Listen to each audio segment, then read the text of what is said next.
ኢንተርቪው ከዚህ በፊት አድርጋ አታውቅም። ይሄ የመጀመሪያ ኢንተርቪው ነው። አብሮ ነው ያለው ጀነራል አላዲን። ሌላ የምትወደው መሪ አለ ከአንተ ውጪ ጨካኝ ሆነ?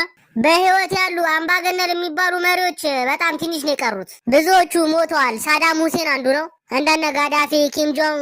ከዚህ ውስጥ በጣም የምወደው ያው በህይወት የለም። ማን ነው ታውቃለህ? ማን እንደናፈቀኝ? ኪም ጆንግ ኬጄ ናፍቆኛል። ለህዝቡ እንኳን ርህራሄ ያልነበረውም ነበር የሚባለው። አረ በጭራሽ ውሸት ነው። ህዝቡን እንዴት ይጠላል?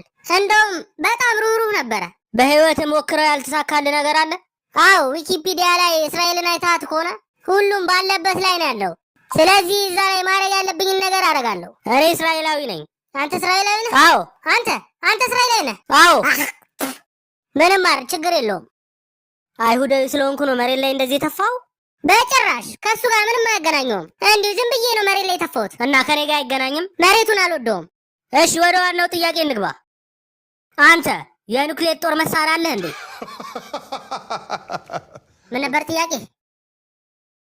አንተ የኑክሌር ጦር መሳሪያ አለህ ወይ? ይቅርታ እየሰማሁ አይደለም። የኑክሌር መሳሪያዎች እየገነባህ ነው ወይ? ምንም እየሰማሁ አይደለም። እሺ ወደ ሌላኛው ጥያቄ እናምራ።